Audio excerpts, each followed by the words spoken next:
ਦਰਸ਼ਕੋ break ਤੋਂ ਬਾਅਦ ਤੁਹਾਡਾ ਸਭ ਦਾ ਭਰਪੂਰ ਸਵਾਗਤ ਹੈ। ਹੁਣ ਆਪਾਂ ਡਾਕਟਰ ਸਾਹਿਬ ਨਾਲ ਜੋ ਅੱਜ ਦਾ ਦੂਸਰਾ ਇਸ਼ੂ ਹੈ ਉਸ ਬਾਰੇ ਗੱਲਬਾਤ ਕਰਾਂਗੇ। ਸੋ ਅਸੀਂ ਚਾਹਾਂਗੇ ਕਿ ਤੁਸੀਂ ਸਾਡੇ ਨਾਲ ਇਸੇ ਤਰ੍ਹਾਂ ਹੀ ਬਣੇ ਰਹਿਣਾ, ਦੇਖਣ ਸੁਣਨ ਲਈ ਐਂਡ ਲਿਖਣ ਲਈ ਤੁਹਾਡਾ ਸਭ ਦਾ ਬਹੁਤ-ਬਹੁਤ ਸ਼ੁਕਰੀਆ ਜੀ। ਡਾਕਟਰ ਸਾਹਿਬ ਕੀ ਕਹਿਣਾ ਚਾਹੋਗੇ?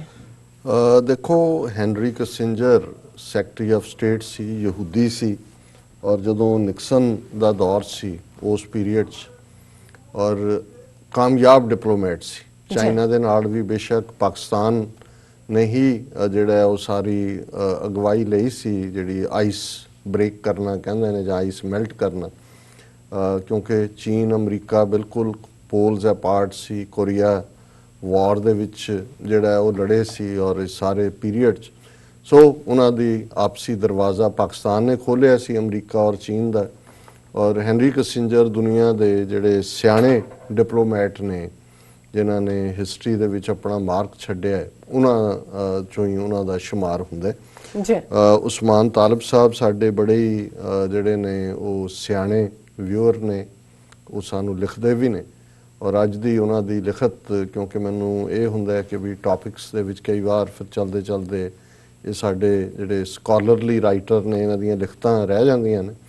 सो उन्हां दी लिखत नूं ही और उहदा उन्हां ने टाइटल ही हैनरी किसिंजर दा एक कोट दित्ता है, those who can't hear the drums of war must be deaf. कि जदों ये चल रहा होए कि भी की संभावनावां ने भी जंग दा नगारा भी वज रहा है ਤੇ ਤੁਹਾਨੂੰ ਸੁਣ ਨਹੀਂ ਰਿਹਾ, ਇਹਦਾ ਮਤਲਬ ਹੈ ਵੀ ਤੁਸੀਂ ਬੋਲੇ ਹੋ, ਵੀ ਤੁਹਾਡਾ ਕਸੂਰ ਹੈ। ਉਧਰ ਤਾਂ ਜਿਹੜਾ ਹੈ ਉਹ ਨਗਾਰੇ ਤੇ ਝੋਟ ਹੈ।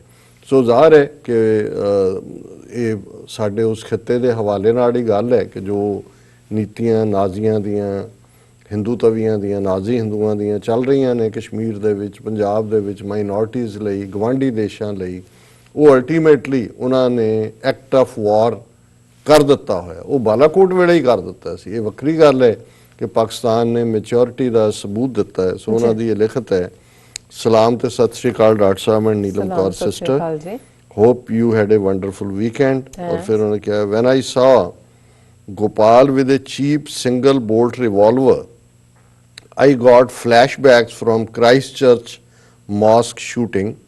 God forbidden, if attacker could afford modern guns it could be much worse. There were thousands of people on the roads in protest in Delhi. ਇਹ ਉਸ RSS ਦੇ ਬਜਰੰਗ ਦਲ ਦੇ ਮੈਂਬਰ ਰਾਮ ਗੋਪਾਲ ਦੀ ਗੱਲ ਕਰ ਰਹੇ ਨੇ, ਜਿਹਨੇ ਸ਼ੂਟ ਕੀਤਾ। ਉਹਦੇ ਕੋਲੋਂ ਦੇਸੀ ਕੱਟਾ ਸੀ, ਸਾਡੀ ਜ਼ਬਾਨ 'ਚ ਉਹਨੂੰ ਇਹੀ ਕਹਿੰਦੇ ਨੇ, ਜੋ 200-250 ਰੁਪਈਏ ਦਾ ਮਿਲ ਜਾਂਦਾ ਹੈ।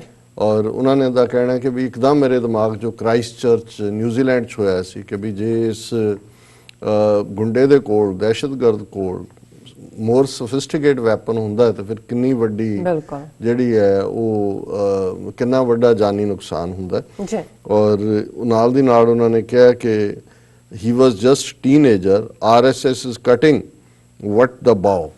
देखो ये जदों असीं नफरत की गल करते हैं, अल्टीमेटली तो यही है कि जो उन्होंने नफरत बीजी है और उन्होंने सारी आइडियोलॉजी नफरत ते बेस्ड है और ਉਹਦੇ 'ਚ ਕੋਈ ਸ਼ੱਕ ਨਹੀਂ ਹੈ। ਮੈਂ ਪਿਛਲੇ ਦਿਨਾਂ 'ਚ ਗੋਲਵਲਕਰ ਦਾ ਇੱਕ ਪੁਰਾਣਾ ਕੋਈ ਇੰਟਰਵਿਊ ਦੇਖ ਰਿਹਾ ਸੀ, ਉਹਦੇ 'ਚ ਜਿਹੜਾ ਇੰਟਰਵਿਊਅਰ ਹੈ ਉਹ ਕੋਟ ਕਰ ਜਿਹੜਾ RSS ਦਾ ਬਾਨੀਆਂ 'ਚੋਂ ਸੀ ਕਿ ਗੋਲਵਲਕਰ ਨੂੰ ਉਹਨੇ ਕਿਹਾ, ਜੀ ਤੁਸੀਂ ਇੰਨਾ ਮੁਸਲਮਾਨਾਂ ਦੇ ਖਿਲਾਫ ਲਾਈਨ ਲਈ ਹੋਈ ਹੈ, ਕੋਈ ਰਸਤਾ ਵੀ ਹੈ? ਕਹਿੰਦਾ ਹਾਂ। ਉਹਦੇ 'ਚ ਇਹ ਹੈ ਵੀ ਉਹ ਆਪਣੇ ਆਪ ਨੂੰ ਹਿੰਦੂ ਡਿਕਲੇਅਰ ਕਰ ਔਰ ਆਪਣਾ ਫਸਟ ਨੇਮ ਜਾਂ ਲਾਸਟ ਨੇਮ ਉਹਦੇ 'ਚੋਂ ਇੱਕ ਹਿੰਦੂ ਰੱਖਣ। ਜੇ ਉਹਨਾਂ ਨੇ ਮੁਹੰਮਦ ਕਹਿਣਾ ਤਾਂ ਨਾਲ ਆਪਣੇ ਆਪ ਨੂੰ ਉਹਨਾਂ ਦਾ ਲਾਸਟ ਨੇਮ ਜਿਹੜਾ ਉਹ ਧੀਰ ਹੋਏ, ਜਾਂ ਜਿਹੜਾ ਵੀ ਉਹਨਾਂ ਨੇ ਉਹਨੇ ਕਿਹਾ ਕਿ ਵੀ ਕੋਈ ਵੀ ਜਿਹੜੀ ਉਹਨਾਂ ਦਾ ਮੁਸਲਮਾਨ ਬਣਨ ਤੋਂ ਪਹਿਲਾਂ ਜਿਹੜੀ ਉਹਨਾਂ ਦੀ ਜ਼ਾਤ ਸੀ ਉਸ ਦੇ ਨਾਲ ਉਹ ਆਪਣੇ ਆਪ ਨੂੰ ਲਿਖਣ। ਸੋ ਕੁੱਲ ਮਿਲਾ ਕੇ ਇਹੀ ਆਈਡੀਓਲੋਜੀ ਅੱਜ ਜਿਸ ਪਾਸੇ ਖਿੱਚ ਕੇ ਲਿਜਾ ਰਹੇ ਨੇ ਉਹੀ ਲਾਈਨ ਹੈ। ਔਰ ਫਿਰ ਉਹਨਾਂ ਨੇ ਕਿਹਾ, ਦੇਰ will be blowback definitely. Any third party can ignite this bomb of hate and civil war situation. Coronavirus, mass destructive weapons for new Nazis.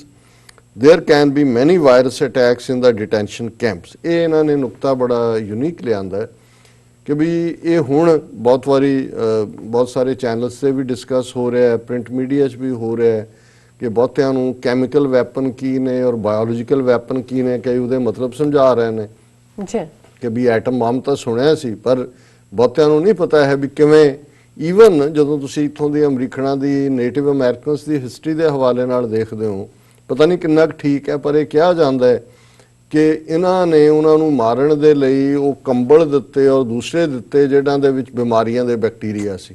ਹਾਲਾਂਕਿ ਮੈਂ ਇਹਨੂੰ ਅਦਰ ਵੇ ਵੀ ਦੇਖਦਾ, ਕਿਉਂਕਿ ਜਿਹੜੇ ਇੱਥੋਂ ਰਹਿਣ ਵਾਲੇ ਸੀ ਉਹਨਾਂ ਨੂੰ ਉਹ ਬਿਮਾਰੀਆਂ ਹੈ ਹੀ ਨਹੀਂ ਸੀ ਜਿਹੜੀਆਂ ਯੂਰਪ ਵਾਲਿਆਂ ਨੂੰ ਸੀ, ਇੱਥੇ ਕਦੇ ਅਕਰ ਹੀ ਨਹੀਂ ਸੀ ਹੋਈਆਂ। ਇਸ ਲਈ ਉਹਨਾਂ ਦਾ ਇਮਿਊਨ ਸਿਸਟਮ, ਹੁਣ ਇਹ ਜਿਹੜੀ ਵਾਇਰਸ ਹੈ, ਜਿਹੜੀ ਕੋਰੋਨਾ ਵਾਇਰਸ ਦੇ ਥੱਲੇ ਹੈ, ਇਹਦੀ ਪ੍ਰੋਬਲਮ ਇਹ ਹੈ ਕਿ ਇਹ ਅਟੈਕ ਕਿਹਨੂੰ ਕਰਦੀ ਹੈ, ਜਿਹਨੂੰ ਆਲਰੇਡੀ ਕੈਂਸਰ ਹੈ ਜਾਂ ਡਾਇਬਟੀਜ਼ ਹੈ ਜਾਂ ਜਿਹਦਾ ਇਮਿਊਨ ਸਿਸਟਮ ਨਹੀਂ ਹੈ। ਹੁਣ ਇੱਥੇ ਵੀ ਜਦੋਂ ਉਹਨਾਂ ਨੇ ਉਹ ਕੰਬਲ ਔਰ ਦੂਸਰੇ ਜਿਹੜੇ ਨੇ ਉਹਨਾਂ ਨੂੰ ਦਿੱਤੇ, ਤੇ ਜਿਹੜੇ ਉਹਨਾਂ ਨੂੰ ਬਿਮਾਰੀਆਂ ਹੋਣਗੀਆਂ ਉਹਨਾਂ ਦੇ ਵਿੱਚ ਤਾਂ ਉਹਦੀ ਇਮਿਊਨਿਟੀ ਨਹੀਂ ਸੀਗੀ, ਬਾਡੀ ਦੇ ਵਿੱਚ ਹੀ ਨਹੀਂ ਸੀ, ਪੈਦਾ ਹੀ ਨਹੀਂ ਸੀ। ਇਮਿਊਨਿਟੀ ਤਾਂ ਉਦੋਂ ਹੀ ਹੁੰਦੀ ਹੈ ਜਦੋਂ ਪਹਿਲਾਂ ਕੋਈ ਹੁੰਦਾ ਹੈ, ਜਦੋਂ ਹੁਣ ਉਹ ਤੁਹਾਨੂੰ ਵੈਕਸੀਨੇਸ਼ਨ ਲਾਈ ਜਾਂਦੀ ਹੈ। ਵੈਕਸੀਨੇਸ਼ਨ ਐਕਚੁਅਲੀ ਉਸੇ ਬਿਮਾਰੀ ਦੇ ਬਹੁਤ ਥੋੜੇ ਜਿਹੇ ਜਿਹੜੇ ਨੇ ਉਹ ਬੜੇ ਡਾਇਲੂਟ ਕਰਕੇ ਉਹਦਾ ਹੀ ਦਿੱਤਾ ਹੁੰਦਾ ਤਾਂ ਕਿ ਬਾਡੀ ਰਿਐਕਟ ਕਰਕੇ ਉਹਦੇ ਖਿਲਾਫ ਬਣਾਏ। ਹੀ ਕਾਰਨ ਹੈ ਕਿ ਭਾਰਤ ਤੋਂ ਜਦੋਂ ਹੁਣ ਉਹ ਉੱਥੇ ਉਹ ਟੀਵੀ ਦੇ ਲੋਦੇ ਲੱਗੇ ਹੁੰਦੇ ਨੇ, ਇੱਥੇ ਅੱਧਿਓਂ ਜ਼ਿਆਦਾ ਅਮਰੀਕਾ 'ਚ ਗ੍ਰੀਨ ਕਾਰਡ ਤੋਂ ਬਾਅਦ ਉਹ ਟੀਵੀ ਨਿਕਲ ਦਵਾਈਆਂ ਗਏ ਨੂੰ 2-2 ਸਾਲ ਖਵਾਉਂਦੇ ਨੇ, ਕਿਉਂਕਿ ਉੱਥੇ ਲਾਇਆ ਵੀ ਪਤਾ ਨਹੀਂ ਕਿੰਨਾ ਖਿਲਾ ਦਿੰਦੇ ਨੇ, ਕੀ ਲਾਉਂਦੇ ਨੇ।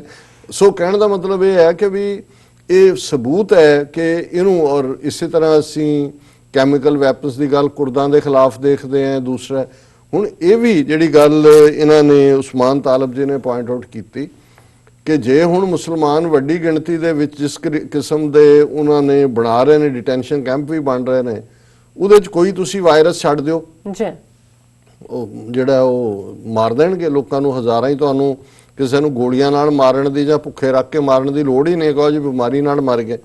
ਫਿਰ ਉਹਨਾਂ ਨੇ ਫਿਰ ਉਹਨਾਂ ਨੇ ਕਿਹਾ why is RSS and BJP is in so haste. ਉਹਨਾਂ ਦਾ ਸਵਾਲ ਹੈ ਵੀ ਕਾਹਲੀ 'ਚ ਕਿਉਂ ਨੇ। ਬਿਲਕੁਲ। ਫਿਰ ਉਹਨਾਂ ਨੇ ਪੁੱਛਿਆ what they want to achieve from these acts and bills, ਇਹਦੇ ਚੋਂ ਕੀ ਹਾਸਲ ਕਰਨਾ ਚਾਹੁੰਦੇ ਨੇ। Do RSS believe that there will be elections in 2024 ਕਿ ਵੀ 2024 ਚ ਹੋਣਗੀਆਂ। They know they have this so-called democratic setup under control by changing demography, EVM, polarization and nationalism. They learnt that hate is very easy to sell or to sell in India. They will again go for war like misadventure after losing states like Delhi and others. Modi and Amit Shah will definitely sell nationalism. But there will be no face saving this time from Pakistan. It will be face off this time. ਇਹ ਉਹਨਾਂ ਨੇ ਜਦੋਂ Henry ਕਿਸਿੰਜਰ ਨੂੰ ਕੋਟ ਕੀਤਾ, ਇਹ ਉਹਨਾਂ ਨੇ built ਕੀਤਾ ਆਰਗੂਮੈਂਟ। ਉਹਨਾਂ ਨੇ ਕਿਹਾ ਵੀ ਇੰਨੀ ਕਾਹਲੀ 'ਚ ਕਿਉਂ ਨੇ, ਹੇਟ ਦੇ ਪ੍ਰਚਾਰਕ ਨੇ। 2024 'ਚ ਕੀ ਇਲੈਕਸ਼ਨਾਂ ਹੋਣਗੀਆਂ, ਔਰ ਜ਼ਾਹਰ ਹੈ ਕਿ ਵੀ ਅਮਿਤ ਸ਼ਾਹ ਔਰ ਆਦਿੱਤਿਆਨਾਥ ਯੋਗੀ, ਮੈਂ ਕਿਤੇ ਪੜ੍ਹ ਰਿਹਾ ਸੀ ਆਰਟੀਕਲ ਵੈਸਟਰਨ ਪੇਪਰ 'ਚ, ਉਹਨਾਂ ਨੇ ਕਿਹਾ ਵੀ ਹੁਣ ਤਾਂ ਆ ਗਿਆ ਹੈ ਮੋਦੀ। ਤੁਸੀਂ ਇਮੇਜਿਨ ਕਰੋ ਵੀ ਹੁਣ ਅਗਲੇ ਜਿਹੜੇ 2 ਲਾਈਨ 'ਚ ਲੱਗੇ ਹੋਏ ਨੇ ਅਮਿਤ ਸ਼ਾਹ ਔਰ ਆਦਿੱਤਿਆਨਾਥ ਯੋਗੀ ਪ੍ਰਾਈਮ ਮਿਨਿਸਟਰ ਬਣਨ ਲਈ, ਉਹ ਕਿਸ ਹੱਦ ਤੱਕ ਜਾਣਗੇ। ਸੋ ਜ਼ਾਹਰ ਹੈ ਮੈਨੂੰ ਲੱਗਦਾ ਵੀ ਇਹ ਮੋਦੀ ਦੇ ਪੀਰੀਅਡ 'ਚ ਹੀ ਕੰਮ ਹੋ ਜਾਏਗਾ। ਕੱਲ ਦੀ ਪ੍ਰੈਜੈਂਟੇਸ਼ਨ ਮੈਂ ਕਿਹਾ ਸੀ ਲਾਈਟਰ ਵੇਂਜ, ਮੈਂ ਕਿਹਾ ਜੀ ਇੱਕ ਵੀਰ ਨੇ ਸਾਨੂੰ ਪੁੱਛਿਆ ਕਿ ਜੀ ਦੱਸੋ ਡਾਕਟਰ ਸਾਹਿਬ ਖਾਲਿਸਤਾਨ ਕਦੋਂ ਬਣਾ ਰਹੇ ਹੋ। ਮੈਂ ਕਿਹਾ ਜੀ ਅਸੀਂ ਠੇਕੇ ਤੇ ਦੇ ਦਿੱਤਾ, ਹੁਣ ਮੋਦੀ ਬਣਾਏਗਾ। ਸੋ ਜ਼ਾਹਰ ਹੈ ਕਿ ਅਸੀਂ ਸਮਝਦੇ ਹਾਂ ਵੀ ਸ਼ਾਇਦ ਅਮਿਤ ਸ਼ਾਹ ਆਦਿੱਤਿਆਨਾਥ ਯੋਗੀ ਤੱਕ ਗੱਲ ਨਾ ਹੀ ਪਹੁੰਚੇ, ਔਰ ਜਿਵੇਂ ਜਿਹੜੀ ਹੈ ਉਹ ਨਗਾਰੇ ਤੇ ਚੋਟ ਵਾਲੀ ਗੱਲ ਹੈ, ਔਰ ਇਹੀ ਇਹ ਕੰਮ ਮੁਕੰਮਲ ਕਰਦੇ। ਪਰ ਇਹਦੇ 'ਚ ਕੋਈ ਸ਼ੱਕ ਨਹੀਂ ਹੈ ਕਿ ਉਹਨਾਂ ਦਾ ਮਕਸਦ ਜਿਹੜਾ ਉਹਨਾਂ ਨੇ ਜਿਵੇਂ ਪੁੱਛਿਆ ਹੈ ਕਿ ਬਈ ਇਹ ਬਿੱਲ ਕਾਹਲੀ 'ਚ ਕਿਉਂ ਨੇ, ਇਹ ਬਿਲਕੁਲ ਉਹ ਰੋਹਿੰਗਿਆ ਮੁਸਲਮਾਨ, ਉਹ ਵੱਡੇ ਪੈਮਾਨੇ ਤੇ ਮੁਸਲਮਾਨਾਂ ਦੀ ਔਰ ਬਾਕੀ ਘੱਟ ਗਿਣਤੀਆਂ ਦੀ ਜਿਹਨਾਂ 'ਚ ਦਲਿਤ ਵੀ ਨੇ। ਹਾਲਾਂਕਿ ਦਲਿਤ ਫੈਕਟਰ ਬਾਰੇ ਮੈਂ ਕਿਸੇ ਨੂੰ ਪੁੱਛ ਰਿਹਾ ਸੀ ਕਿ ਮੈਂ ਕਿਹਾ ਜੀ ਇਹਨਾਂ ਨੂੰ ਖੌਫ ਨਹੀਂ ਆਉਂਦਾ ਹਿੰਦੂ ਤਵੀਆਂ ਨੂੰ ਕਿ ਵੀ 100 ਮਿਲੀਅਨ ਦਲਿਤ ਹੈ, 100 ਮਿਲੀਅਨ ਤੋਂ ਜ਼ਿਆਦਾ ਹੀ ਟਰਾਈਬਲ ਔਰ ਦੂਜੇ ਨੇ, 200-250 ਮਿਲੀਅਨ ਨੇ, ਇਹ 200 ਮਿਲੀਅਨ ਮੁਸਲਮਾਨ, ਕਿ ਵੀ ਇਹ ਸਿਵਲ ਵਾਰ। ਉਹ ਕਹਿੰਦੇ ਜੀ ਦੇਖੋ ਤੁਸੀਂ ਜੋ ਸੋਸ਼ਲ ਮੀਡੀਆ ਤੇ ਦੇਖਦੇ ਹੋ ਜਾਂ ਦੂਜੇ, ਦਲਿਤ ਲੀਡਰਸ਼ਿਪ ਜ਼ਰੂਰ ਮੁਸਲਮਾਨਾਂ ਦੇ ਨਾਲ ਦਲਿਤ ਮੁਸਲਿਮ ਸਾਂਝ ਦੀ ਗੱਲ ਕਰਦੀ ਹੈ, ਪਰ ਗ੍ਰਾਸ ਰੂਟ ਦੇ ਉੱਤੇ ਗੱਲ ਇਹ ਨਹੀਂ ਹੈ। ਗ੍ਰਾਸ ਰੂਟ ਤੇ ਦਲਿਤ ਬਿਲਕੁਲ ਉਸੇ ਤਰ੍ਹਾਂ ਹੀ ਕੱਟਿਆ ਹੋਇਆ ਬਾਕੀਆਂ ਨਾਲੋਂ, ਔਰ ਉਹ ਹਿੰਦੂਆਂ ਦੇ ਹੱਕ 'ਚ ਹੀ ਭੁਗਤਣ ਵਾਲਾ ਹੈ। ਉਹਦੇ ਬਾਰੇ ਕੋਈ ਦੋ ਰਾਵਾਂ ਨਹੀਂ ਹੋਣੀਆਂ ਚਾਹੀਦੀਆਂ। ਹਾਲਾਂਕਿ ਇਹਦੇ 'ਚ ਇੱਕ ਗੱਲ ਅਸੀਂ ਜ਼ਰੂਰ ਦੇਖਦੇ ਹਾਂ ਕਿ ਜਦੋਂ ਤੱਕ ਤਾਂ ਭਾਰਤ ਦੇ ਵਿੱਚ ਵੋਟਾਂ ਜ਼ਾਤ ਦੇ ਨਾਂ ਤੇ ਪੈਂਦੀਆਂ ਸੀ, ਕਬੀਲੇ ਦੇ ਨਾਂ ਤੇ ਪੈਂਦੀਆਂ ਸੀ, ਇਹ ਹਿੰਦੂਤਵਾ ਜਾਂ ਐਂਟਾਈ ਮੁਸਲਮ ਨਫ਼ਰਤ ਇਸ ਕਦਰ ਹੈ ਜਿਹਦੇ ਚੋਂ ਬੀਜੇਪੀ ਦੀ ਜਿੱਤ ਨਿਕਲਦੀ ਹੈ ਕਿ ਜ਼ਾਤ ਔਰ ਧਰਮ ਜਿਹੜਾ ਹੈ ਉਹ ਦੂਜੇ ਲੈਵਲ ਦੇ ਉੱਤੇ, ਜਿਵੇਂ ਦਲਿਤ ਜਾਂ ਦੂਜੇ ਅੱਗੇ ਇਹੀ ਨਾ ਹੁੰਦਾ ਤਾਂ ਮਾਇਆਵਤੀ ਦੀ ਫੱਟੀ ਨਾ ਪੋਚੀ ਜਾਂਦੀ, ਜਾਂ ਈਵਨ ਯਾਦਵਾਂ ਦੇ ਉਸ ਯੂਪੀ ਸਟੇਟ 'ਚ ਯਾਦਵ ਪਿਓ ਪੁੱਤਰ ਜਿਹੜੇ ਨੇ ਥੋੜੀਆਂ ਜਿਹੀਆਂ ਸੀਟਾਂ ਦੇ ਨਾਲ ਸਿਮਟ ਜਾਂਦੇ। ਹੁਣ ਇਹਦਾ ਕਾਰਨ ਇਹ ਹੈ ਕਿ ਇਹਨਾਂ ਨੇ ਵੀ ਦੇਖ ਲਿਆ ਕਿ ਜਿਹੜੀ ਹਿੰਦੂਤਵਾ ਦੇ ਨਾਂ ਥੱਲੇ ਨਫ਼ਰਤ ਹੈ ਮੁਸਲਮਾਨਾਂ ਦੇ ਖਿਲਾਫ, ਉਹ ਬਾਕੀ ਬੈਰੀਅਰ ਕੱਟ ਦਿੰਦੀ ਹੈ ਵੋਟਰਾਂ ਦੇ। ਔਰ ਦਿੱਲੀ 'ਚ ਵੀ ਉਹਨਾਂ ਨੇ ਦੇਖਿਆ ਕਿ ਹੁਣ ਦਿੱਲੀ ਉਹ ਅਸੈਂਬਲੀ ਹੈ ਜਿੱਥੇ ਲਾਅ ਐਂਡ ਆਰਡਰ ਵੀ ਉਹਨਾਂ ਦੇ ਕੋਲ ਨਹੀਂ ਹੈਗਾ, ਪੁਲਿਸ ਵੀ ਨਹੀਂ ਹੈ, ਈਵਨ IAS ਔਰ ਦੂਜਿਆਂ ਦੀ ਵੀ ਉਹ ਜਿਹੜੀ ਟ੍ਰਾਂਸਫਰ ਕਰਵਾਉਣੀ ਹੈ ਲੈਫਟੀਨੈਂਟ ਗਵਰਨਰ ਕੋਲ ਜਾ ਕੇ, ਕੁਝ ਵੀ ਨਹੀਂ ਹੈ। ਅਮਰੀਕਾ ਦੇ ਵਿੱਚ ਇੱਕ ਕਾਉਂਟੀ ਦੇ ਕੋਲ ਜ਼ਿਆਦਾ ਪਾਵਰਸ ਨੇ ਦੈਨ ਦਿੱਲੀ ਦੀ ਉਸ ਸਾਰੀ ਸੋ ਕਾਲਡ ਅਸੈਂਬਲੀ ਕੋਲੋਂ। ਲੇਕਿਨ ਉੱਥੇ ਤੁਸੀਂ ਦੇਖੋ ਵੀ ਅਮਿਤ ਸ਼ਾਹ ਔਰ ਇਹ ਆਦਿੱਤਿਆਨਾਥ ਔਰ ਮੋਦੀ ਕੈਂਪੇਨ ਐਡਾ ਕੀ ਹੈ ਕਿਉਂਕਿ ਔਰ ਉਹਨਾਂ ਨੇ ਕਿਉਂ ਸ਼ਾਹੀਨ ਬਾਗ ਜਾਂ ਦੂਜੇ ਨੂੰ ਇਸ ਕਦਰ ਬਣਾ ਲਿਆ ਕਿਉਂਕਿ ਇਹ ਉਹਨਾਂ ਦੇ ਉਸ ਏਜੰਡੇ 'ਚ ਫਿੱਟ ਬਹਿੰਦਾ ਹੈ ਜਿਹੜਾ ਭਾਰਤ ਦੇ ਵਿੱਚ ਮੁਸਲਮਾਨਾਂ ਦੇ ਖਿਲਾਫ ਨਫ਼ਰਤ ਹੈ। ਉਹ ਦਿੱਲੀ ਅਸੈਂਬਲੀ 'ਚ ਆਉਣਾ, ਅੱਗੇ ਉਹਨਾਂ ਕੋਲ 3 ਸੀਟਾਂ ਨੇ, ਹੁਣ 13 ਹੋ ਜਾਣਗੀਆਂ, 23 ਹੋ ਜਾਣਗੀਆਂ, ਇਹ ਬਿਗ ਡੀਲ ਨਹੀਂ ਹੈ। ਲੇਕਿਨ ਇਸ ਸਾਰੇ 'ਚੋਂ ਉਹ ਸਾਰੇ ਭਾਰਤ ਦੇ ਵਿੱਚ ਆਉਣ ਵਾਲੇ ਦਿਨਾਂ 'ਚ ਵੀ ਜਿਹੜਾ ਐਂਟਾਈ ਮੁਸਲਿਮ ਵੇਵ ਹੈ ਉਹਨੂੰ ਉਹਨਾਂ ਨੇ ਬਰਾਬਰ ਜਾਰੀ ਰੱਖਣਾ। ਔਰ ਫਿਰ ਅਖੀਰ 'ਚ ਇਹਨਾਂ ਨੇ ਲਿਖਿਆ ਕਿ ਵੀ ਇਹ ਜੇ ਇਸ ਵਾਰੀ ਐਤਕੀ ਪਾਕਿਸਤਾਨ ਉਹਨਾਂ ਨੂੰ ਫੇਸ ਨਹੀਂ ਦੇਗਾ, ਫੇਸ ਆਫ ਹੋਏਗਾ। ਮਤਲਬ ਇਹ ਹੈ ਕਿ ਐਤਕੀ ਟੱਕਰ ਬਰਾਬਰ ਦੀ ਹੋਏਗੀ। Law and order comes with the price, ਕਿ ਜਦੋਂ ਵੀ ਕਾਨੂੰਨ ਔਰ ਇਹ ਵਿਵਸਥਾ ਹੈ ਇਹ ਸਾਰੇ ਦਾ ਇੱਕ ਕੀਮਤ ਹੁੰਦੀ ਹੈ। In Kashmir Modi is pumping enormous money to keep it shut, but when funerals becomes joyces, freedom is nearby, as we see in private videos coming from Kashmir. If these protests spread all across the country, it will be a disaster for Indian economy. Azad Khalistan, Azad Kashmir, and a new Pakistan in India, inshallah. Regards. So ਜ਼ਾਹਰ ਹੈ ਕਿ ਦੋ ਗੱਲਾਂ ਉਹਨਾਂ ਨੇ ਇਸ closing ਦੇ ਵਿੱਚ ਕਹੀਆਂ ਨੇ ਕਿਉਂਕਿ ਜੋ ਯੋਧਿਆਂ ਦੇ ਫਿਊਨਰਲ ਨੇ ਉਹਨਾਂ ਦੇ ਵਿੱਚ ਲੱਖਾਂ ਦੀ ਗਿਣਤੀ 'ਚ ਲੋਕ ਸ਼ਾਮਲ ਹੁੰਦੇ ਨੇ। ਔਰ ਕੱਲ੍ਹ ਦੀ ਆਪਣੀ ਪ੍ਰੈਜੈਂਟੇਸ਼ਨ 'ਚ ਜਦੋਂ ਮੈਂ ਅਫਜ਼ਲ ਗੁਰੂ ਮਕਬੂਲ ਭੱਟ ਔਰ ਖ਼ਾਸ ਤੌਰ 'ਤੇ ਬੁਰਹਾਨ ਵਾਨੀ ਦਾ ਜ਼ਿਕਰ ਕੀਤਾ ਤੇ ਡਾਕਟਰ ਫਾਈ ਉਹਨਾਂ ਨੇ ਮੇਰੇ ਬਾਅਦ ਐਡਰੈਸ ਕੀਤਾ। ਉਹਨਾਂ ਨੇ ਬੁਰਹਾਨ ਵਾਨੀ ਦਾ ਜ਼ਿਕਰ ਕਰਦਿਆਂ ਕਿਹਾ ਕਿ ਉਹਨੇ ਕਦੇ ਕੋਈ ਗੋਲੀ ਨਹੀਂ ਚਲਾਈ, ਸੋਸ਼ਲ ਮੀਡੀਆ ਐਕਟਿਵਿਸਟ ਸੀ, ਲੇਕਿਨ ਉਸ ਦੇ ਜਨਾਜ਼ੇ ਦੇ ਉੱਤੇ 2 ਲੱਖ ਤੋਂ ਜ਼ਿਆਦਾ ਲੋਕ ਇਕੱਠੇ ਹੋਏ। ਇਹ ਵੈਸਟਰਨ ਮੀਡੀਆ ਦੀ ਗੱਲ ਸੀ, ਉਹਨਾਂ ਦੀਆਂ ਰਿਪੋਰਟਸ ਸੀ। ਔਰ ਇਸੇ ਤਰ੍ਹਾਂ ਇਹਦਾ ਬੀਬੀ ਮਹਿਬੂਬਾ ਮੁਫਤੀ ਦਾ ਪਿਓ ਜਿਹਨੇ ਬੀਜੇਪੀ ਨਾਲ ਸਮਝੌਤਾ ਕੀਤਾ ਔਰ PDP ਨੂੰ ਨਾਲ ਜੋੜ ਕੇ ਬੀਜੇਪੀ ਦੇ ਹਕੂਮਤ ਬਣਾਈ, ਜਦੋਂ ਉਹਦੀ ਮੌਤ ਹੋਈ ਤੇ ਉਹਨਾਂ ਦੀਆਂ ਰਿਪੋਰਟਾਂ ਮੁਤਾਬਕ ਸਿਰਫ 5000 ਬੰਦਾ ਸੀ ਔਰ ਉਹਨਾਂ ਦੇ ਵਿੱਚ ਵੀ ਬਹੁਤੇ ਜਿਹੜੇ ਨੇ ਪੁਲਸੀਏ ਉਹ ਸਿਵਲ ਕੱਪੜਿਆਂ ਦੇ ਵਿੱਚ ਸੀ। ਔਰ ਮੈਂ ਆਪਣੀ ਕੱਲ੍ਹ ਦੀ ਸਪੀਚ ਨੂੰ ਵੀ ਕਨਕਲੂਡ ਕੀਤਾ ਸੀ ਇਹਨਾਂ ਲਫ਼ਜ਼ਾਂ ਨਾਲ, ਔਰ ਮੈਂ ਇਸ ਸੈਗਮੈਂਟ ਨੂੰ ਵੀ ਕਨਕਲੂਡ ਕਰਦਾ कि जिस शान से कोई मकतल में गया वो शान सलामत रहती है, इस जान की तो कोई बात नहीं, ये जान तो आनी जानी है। सो ज़ाहिर है कि जिथे शहीद है, शहीद का खून डुलदा है, उस मिट्टी चों ही फिर योधे निकलते हैं, उहदे चों ही जिहड़े ने चैलेंज करने वाले निकलते हैं। और ज़ाहिर है कि इस वेले जो इन्हां दीयां नीतियां ने ਹਿੰਦੂ ਤਵੀਆਂ ਦੀਆਂ ਉਹਨਾਂ ਨੇ ਆਲਰੇਡੀ ਜਿਹੜਾ ਉਹ ਜੰਗ ਦਾ ਬਿਗਲ ਵਜਾਇਆ ਹੋਇਆ ਔਰ ਉਹਦੇ 'ਚ ਬਜਾਏ ਕਿ ਅਸੀਂ ਅਣਚਾਹੇ ਜਾਂ ਅਚੇਤ ਉਸ ਦੇ ਵਿੱਚ ਜਿਹੜਾ ਉਹ ਫਸੀਏ, ਇਸ ਦੇ ਲਈ ਤਿਆਰ ਹੋਣਾ। ਔਰ ਦੂਸਰਾ, ਔਰ ਜਿਵੇਂ ਕਰਨਲ ਮਕਬੂਲ ਭੱਟ ਕੱਲ੍ਹ ਜਦੋਂ ਉਹਨਾਂ ਨੇ ਆਪਣੀ ਪ੍ਰੈਜੈਂਟੇਸ਼ਨ ਦਿੱਤੀ ਉਹ ਕਹਿਣ ਲੱਗੇ ਕਿ ਅਮਰੀਕਨ ਫੌਜੀ ਅਫਸਰ ਜਿਹੜੇ ਜਿਨ੍ਹਾਂ ਨਾਲ ਮੈਂ ਕਦੇ ਸਰਵ ਕੀਤਾ ਸੀ ਉਹ ਮਿਲੇ, ਗੱਲ ਕਸ਼ਮੀਰ ਦੀ ਚੱਲੀ, ਇੰਡੀਆ ਪਾਕਿਸਤਾਨ ਜੰਗ ਦੀ ਚੱਲੀ, ਔਰ ਉਹਨੇ ਕੱਲ ਡਾਇਸ ਤੋਂ ਕਿਹਾ, ਕਹਿੰਦੇ ਉਸ ਅਮਰੀਕਨ ਨੇ ਕਿਹਾ ਕਿ ਔਨ ਵਿਚ ਸਾਈਡ ਆਰ ਦਾ ਸਿੱਖਸ।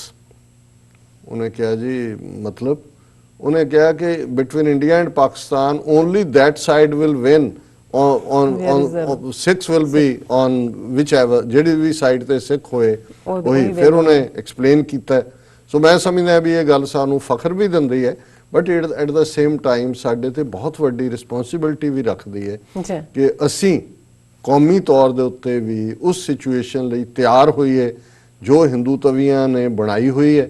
ਔਰ ਆਪਣੀ ਕੌਮੀ ਆਜ਼ਾਦੀ, ਇਹ ਠੀਕ ਹੈ ਜਿਹੜੀਆਂ ਮਾਈਨੋਰਿਟੀਜ਼ ਨੇ ਜਾਂ ਜਿਵੇਂ ਵੱਡੀਆਂ ਤਾਕਤਾਂ ਦੇ ਜਿਹੜੇ ਫਸੀਆਂ ਹੁੰਦੀਆਂ, ਜਿਵੇਂ ਸੋਵੀਅਤ ਯੂਨੀਅਨ 'ਚ ਸੈਂਟਰਲ ਏਸ਼ੀਅਨ ਰਿਪਬਲਿਕਨ ਫਸੇ ਹੋਏ ਸੀ, ਉਹ ਜਿਹੜੇ ਬਾਅਦ ਦੇ ਵਿੱਚ ਅੱਜ ਆਪਣੇ ਇੰਡੀਪੈਂਡੈਂਟ ਮੁਲਕ ਨੇ, Kyrgyzstan, Kazakhstan, Uzbekistan, Tajikistan, even Baltic ਸਟੇਟਾਂ, ਲਿਥੁਆਨੀਆ, ਲਾਤਵੀਆ, ਐਸਟੋਨੀਆ, ਜਿੱਥੇ ਆਲਮੋਸਟ ਫਸਟ ਵਰਲਡ ਵਾਰ ਤੋਂ ਦੇ ਦੌਰਾਨ ਹੀ ਜਿਹੜਾ ਉਹਨਾਂ ਸਾਰਿਆਂ ਨੂੰ ਸੀ 70 ਸਾਲ ਮਜ਼ਹਬ ਨਾਂ ਦੇ ਉੱਤੇ ਪਾਬੰਦੀ ਸੀ ਕੋਈ। ਹੁਣ ਤੁਸੀਂ ਉਹਨਾਂ ਮੁਲਕਾਂ ਦਾ ਦੇਖੋ, ਸਭ ਤੋਂ ਜ਼ਿਆਦਾ ਟੂਰਿਸਟ ਜਾ ਰਹੇ ਨੇ, ਉਹ ਫਖਰ ਮਹਿਸੂਸ ਕਰ ਰਹੇ ਨੇ ਕਿ ਆ ਸਾਡੀ ਪੁਰਾਣੀ ਮਸੀਤ ਹੈ, ਇਹ ਪੁਰਾਣੀ ਚੀਜ਼ ਹੈ। ਸੋ ਲੇਕਿਨ ਜੇ ਇੱਕ ਕਲੈਪਸ ਨਾ ਹੁੰਦਾ ਸੋਵੀਅਤ ਯੂਨੀਅਨ ਦਾ, ਅਫਗਾਨਿਸਤਾਨ 'ਚ ਫਸਿਆ, ਉਹਦੇ ਕਲੈਪਸ ਹੋਇਆ, ਸੋ ਉਹਦੇ 'ਚ ਵੀ ਉਹਨਾਂ ਦੀ ਲਿਬਰੇਸ਼ਨ ਨਿਕਲੀ। ਨਹੀਂ ਤਾਂ ਲੱਗਦਾ ਸੀ ਵੀ ਕਮਿਊਨਿਜ਼ਮ ਫੋਰਐਵਰ, ਵੀ ਇਹਨਾਂ ਦੀ ਕੋਈ ਆਜ਼ਾਦੀ ਨਹੀਂ। ਸੋ ਸਾਡੀ ਆਜ਼ਾਦੀ ਵੀ ਆਉਣ ਵਾਲੇ ਪੀਰੀਅਡ ਦੇ ਵਿੱਚ, ਪਰ ਉਹਦੇ ਲਈ ਸਾਨੂੰ ਇਸ ਗੱਲ ਦੇ ਲਈ ਵੀ ਤਿਆਰ ਰਹਿਣਾ ਚਾਹੀਦਾ ਹੈ ਕਿ ਜਿਹਨੂੰ ਪੰਜਾਬੀ 'ਚ ਕਹਿੰਦੇ ਨੇ ਕਿ ਆਜ਼ਾਦੀ ਮੁਫਤ ਨਹੀਂ ਮਿਲਦੀ, ਇਹਦਾ ਮੁੱਲ ਤਾਰਨਾ ਪੈਂਦਾ ਔਰ ਅਸੀਂ ਮੁੱਲ ਤਾਰਨ ਲਈ ਤਿਆਰ ਹੋਏ। ਜੀ ਡਾਕਟਰ ਸਾਹਿਬ, ਤੁਹਾਡਾ ਬਹੁਤ ਬਹੁਤ ਸ਼ੁਕਰੀਆ। ਇੱਥੇ ਲੈਣੇ ਅਪਡੇਟ ਤੇ ਪਹਿਲਾਂ ਅਸੀਂ ਆਪਣੇ ਦਰਸ਼ਕਾਂ ਤੇ ਸਰੋਤਿਆਂ ਨੂੰ ਫਿਰ ਦੁਬਾਰਾ ਅਪੀਲ ਤੇ ਬੇਨਤੀ ਕਰਦੀ ਹਾਂ ਵਿਊਅਰਸ, ਜਿਸ ਤਰ੍ਹਾਂ ਕਿ ਤੁਸੀਂ ਜਾਣਦੇ ਹੋ ਕਿ ਟੀਵੀ 84 ਇੱਕ ਪੰਥਕ ਚੈਨਲ ਹੈ। ਟੀਵੀ 84 ਸਿੱਖਾਂ, ਕਸ਼ਮੀਰੀਆਂ ਤੇ ਭਾਰਤ ਦੀਆਂ ਨਾਰਥ ਈਸਟ ਸਟੇਟਾਂ ਦੇ ਲੋਕਾਂ ਦੀ ਸਵੈ ਨਿਰਣੇ ਦੇ ਹੱਕਾਂ ਦਾ ਹਾਮੀ ਹੈ। ਅਸੀਂ ਚਾਹਾਂਗੇ ਕਿ ਤੁਸੀਂ ਟੀਵੀ 84 ਦੀ ਚੜ੍ਹਦੀ ਕਲਾ ਲਈ ਵੱਧ ਤੋਂ ਵੱਧ ਡੋਨੇਟ ਕਰੋ। ਡੋਨੇਟ ਕਰਨ ਲਈ ਸਾਡੀ ਵੈਬਸਾਈਟ tv84.tv ਤੇ ਜਾ ਕੇ ਪੇਪਲ ਦੀ ਵਰਤੋਂ ਕਰਕੇ ਵਨ ਟਾਈਮ ਡੋਨੇਟ ਕਰ ਸਕਦੇ ਹੋ, ਮੰਥਲੀ ਡੋਨੇਟ ਵੀ ਕਰ ਸਕਦੇ ਹੋ। ਤੁਸੀਂ ਟੀਵੀ 84 ਦੇ ਨਾਮ ਤੇ ਚੈੱਕ ਬਣਾ ਕੇ ਸਾਨੂੰ ਮੇਲ ਵੀ ਕਰ ਸਕਦੇ ਹੋ ਸਾਡੇ ਇਸ ਪਤੇ ਤੇ 36-01 37th Avenue, Long Island City, New York 11101 USA, ਜਾਂ ਫਿਰ ਤੁਸੀਂ ਸਾਨੂੰ ਫੋਨ ਰਾਹੀਂ ਵੀ ਸੰਪਰਕ ਕਰ ਸਕਦੇ ਹੋ ਸਾਡੇ ਫੋਨ ਨੰਬਰ ਤੇ 5164060694। Thank you so much viewers, ਤੁਸੀਂ ਨਾਲ ਇਸੇ ਤਰ੍ਹਾਂ ਹੀ ਜੁੜੇ ਰਹਿਣਾ। ਮਿਲਦੇ ਹਾਂ ਆਫਟਰ ਦਿਸ ਸ਼ਾਰਟ ਬ੍ਰੇਕ।